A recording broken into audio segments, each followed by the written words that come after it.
But we are bound to give thanks always to God for you, brethren, beloved of the Lord, because God has from the beginning chosen you to salvation. The aim, the purpose of election is salvation. Now, election is not salvation, and let's make a clear difference between these two, because many would think that would claim that they're elected and they're automatically saved. No, our God uses means. He appoints the end and the means, all the steps necessary to reach that end, so that there is no coincidence, no arbitrariness to God, but everything is worked out according to His wise and masterly done plan. Salvation. What is salvation? Oftentimes we talk about it. It's a deliverance. It's a preservation of natural life or spiritual life or of our beings from a threat, from a danger.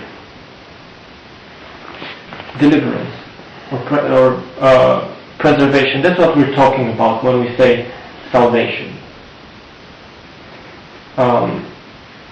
Such a deliverance has one author, God.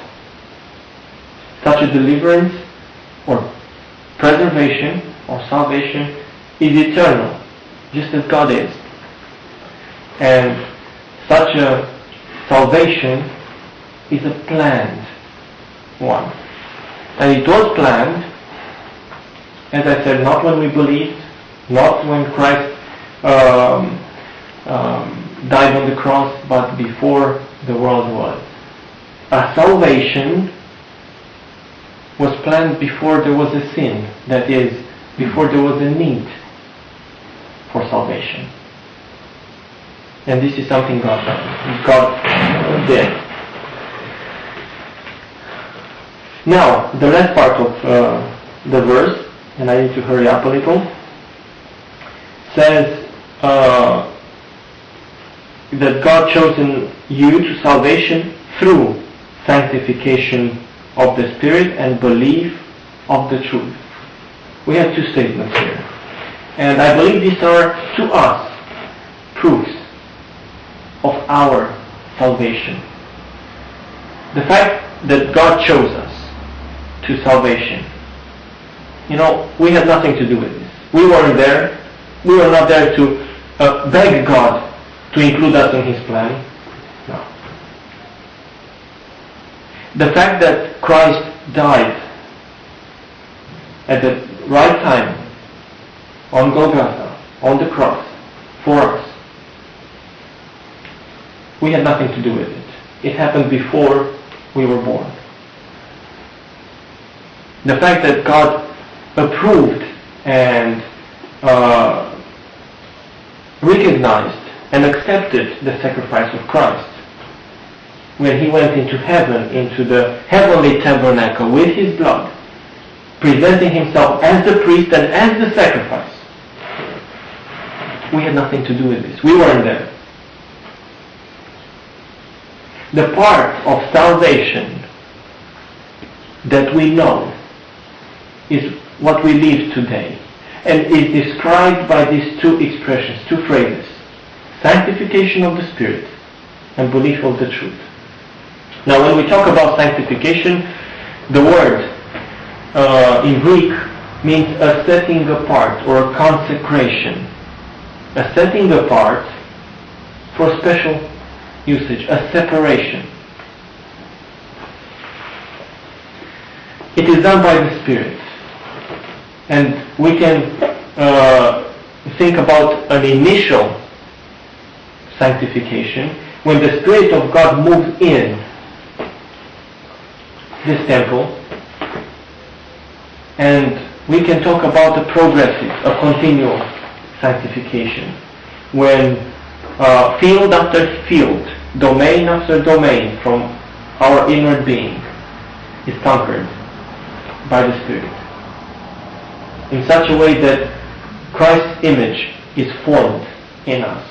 Because at salvation, initial salvation, at regeneration, we are not brainwashed. There is a sense in which all things become new and the old things are all gone. There is a sense in which we remain the same. We don't forget anything. Our basic traits, personality, temper, does not change.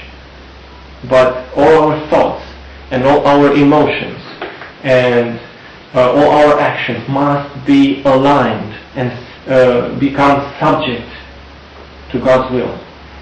There is the greatest and the dominant disposition of ourselves, of our nature, is changed, because after regeneration we want to please God, and we are able to please God because we are saved from the power of sin. But it takes a lifetime of struggling and of discipline and of perseverance to set ourselves aside from everything that displeases the Spirit of God. That's the progressive aspect of sanctification. There will always be things to censor. There will always be things to be worked on, if I may use this expression, in ourselves, so that we can please our Lord better. However, we should know that on this earth we shall never attain the full perfection we're looking for, the full resemblance with our Lord Jesus, because He is our model. But this should not discourage us, but should encourage us to be as much as we can, and every day more, like Him. Sanctification of the Spirit. And the second phrase is the belief of the truth. Now, remember the contrast. We talked about sanctification, which all believers, all those that are loved by God, all those that are chosen from the beginning for salvation, experience. What do the others experience? With them, pleasure in unrighteousness. What a contrast. What a separation is done between God's children and the children of the wrath. Now, this should be a proof. The desire of being set aside or set apart for God, the desire of pleasing Him, is a proof that the Spirit is there and is working. The second proof is the belief of the truth, because the rest of them do not believe the truth, have no concern about the truth.